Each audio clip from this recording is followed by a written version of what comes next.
యేసుని ప్రేమ ఛానల్కి స్వాగతం. దయచేసి ఈ ఛానల్ని లైక్ చేయండి, షేర్ చేయండి, సబ్స్క్రైబ్ చేయండి. తెలుగు డైలీ ఆడియో బైబిల్ కీర్తనల గ్రంథం 22వ కీర్తన. నా దేవా, నా దేవా, నీవు నన్నేల విడనాడితివి. నన్ను రక్షింపక నా ఆర్తధ్వని వినక నీవేల దూరముగానున్నావు. నా దేవా, పగలు నేను మొరపెట్టుచున్నాను, రాత్రివేళను నేను మౌనముగా నుండుటలేదు. అయినను నీవు నాకుత్తరమియ్యకున్నావు. నీవు ఇశ్రాయేలు చేయు స్తోత్రముల మీద ఆసీనుడవైయున్నావు. మా పితరులు నీయందు నమ్మికయుంచిరి. వారు నీయందు నమ్మికయుంచగా నీవు వారిని రక్షించితివి. వారు నీకు మొర్రపెట్టి విడుదల నొందిరి. నీయందు నమ్మికయుంచి సిగ్గుపడకపోయిరి. నేను నరుడను కాను, నేను పురుగును. నరుల చేత నిందింపబడిన వాడను, ప్రజల చేత తృణీకరింపబడిన వాడను. నన్ను చూసు వారందరూ పెదవులు విరిచి తల ఆడించుచు నన్ను అపహసించుచున్నారు. యెహోవా మీద నీ భారము మోపుము, ఆయన వానిని విడిపించునేమో. వాడు ఆయనకు ఇష్టుడు గదా, ఆయన వానిని తప్పించునేమో అందురు. గర్భము నుండి నన్ను తీసిన వాడవు నీవే గదా. నేను నా తల్లి యొద్ద స్తన్యపానము చేయుచుండగా నీవే గదా నాకు నమ్మిక పుట్టించితివి. గర్భవాసినైనది మొదలుకొని నాకు ఆధారము నీవే. నా తల్లి నన్ను కన్నినది మొదలుకొని నా దేవుడవు నీవే. శ్రమ వచ్చియున్నది, సహాయము చేయువాడెవడునూ లేడు. నాకు దూరముగా నుండకుము. వృషభములు అనేకములు నన్ను చుట్టుకొనియున్నవి. బాషాను దేశపు బలమైన వృషభములు నన్ను ఆవరించియున్నవి. చీల్చుచును గర్జించుచునుండు సింహము వలె వారు నోళ్లు తెరుచున్నారు. నేను నీళ్లవలె పారబోయబడియున్నాను. నా ఎముకలన్నీయు స్థానము తప్పియున్నవి. నా హృదయము నా అంతరంగమందు మైనము వలె కరిగియున్నది. నా బలము ఎండిపోయి చిల్లపెంకు వలె ఆయను. నా నాలుక నా దవడను అంటుకొనియున్నది. నీవు నన్ను ప్రేతల భూమిలో పడవేసి యున్నావు. కుక్కలు నన్ను చుట్టుకొనియున్నవి. దుర్మార్గులు గుంపుగూడి నన్ను ఆవరించియున్నారు. వారు నా చేతులను నా పాదములను పొడిచియున్నారు. నా ఎముకలన్నీయు నేను లెక్కింపగలను. వారు నిదానించుచు నన్ను తేరి చూచుచున్నారు. నా వస్త్రములు వారు పంచుకొనుచున్నారు. నా అంగీ కొరకు చీట్లు వేయుచున్నారు.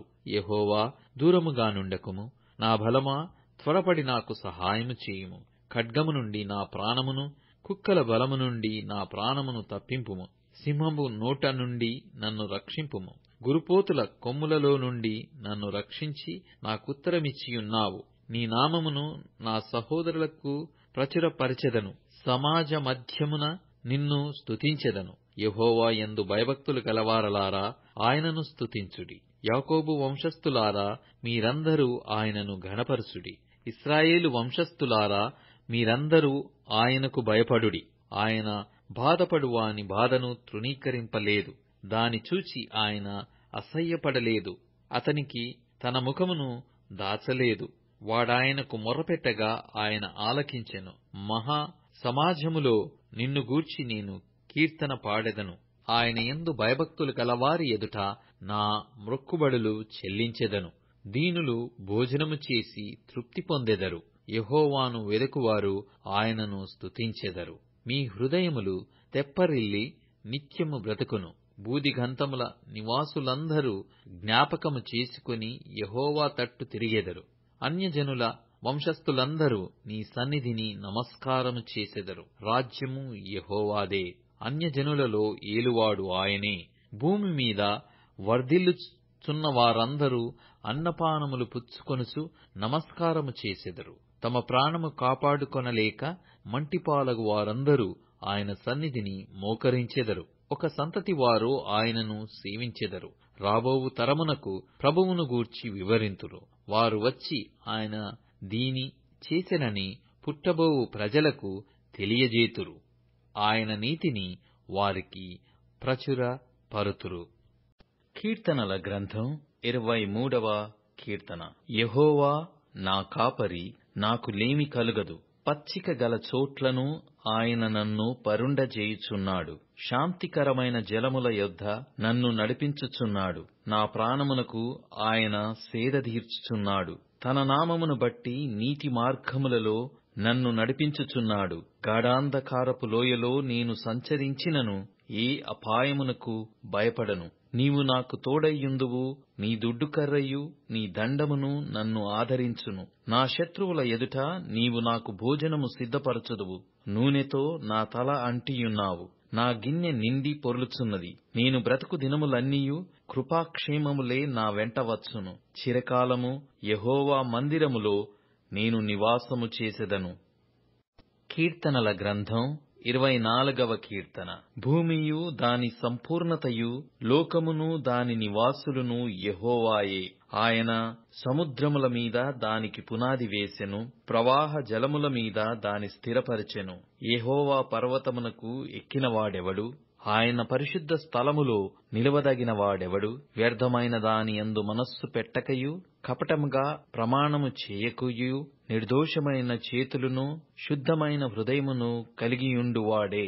వాడు యెహోవా వలన ఆశీర్వాదమునొందును, తన రక్షకుడైన దేవుని వలన నీతి మత్వము నొందును. ఆయననాశ్రయించువారు యాకోబు దేవా, నీ సన్నిధిని వెదుకువారు అట్టివారే. గుమ్మములారా మీ తలలు పైకెత్తుకొనుడి, మహిమగల రాజు ప్రవేశించునట్లు పురాతనమైన తలుపులారా మిమ్మును లేవనెత్తుకొనుడి. మహిమగల ఈ రాజు ఎవడు? బలశౌర్యము గల యెహోవా, యుద్ధశూరుడైన యెహోవా.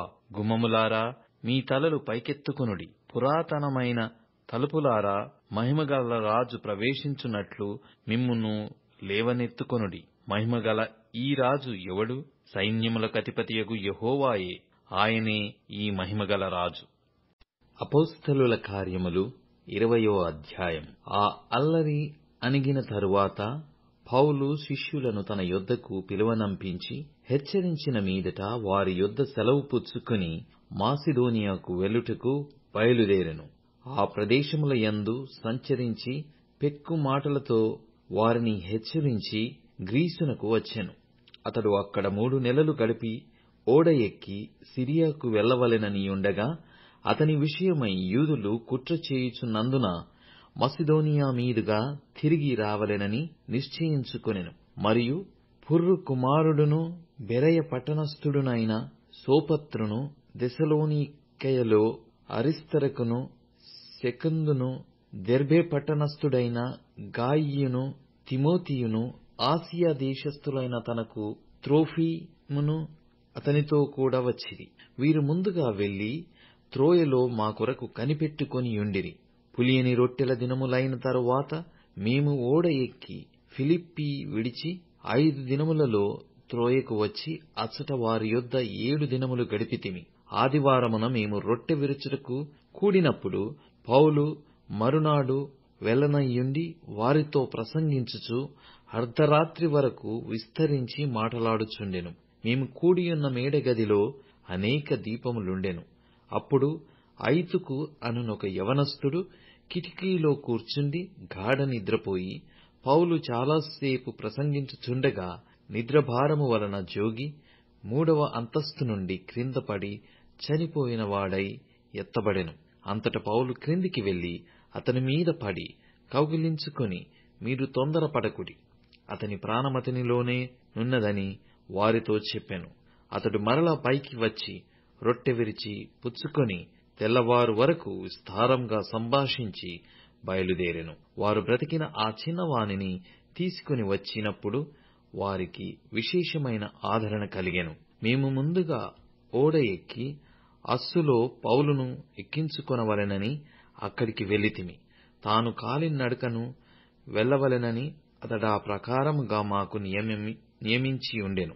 అస్సులో అతడు మాతో కలుసుకొనినప్పుడు మేమతనిని ఎక్కించుకొని మితులేనేకు వచ్చితిమి.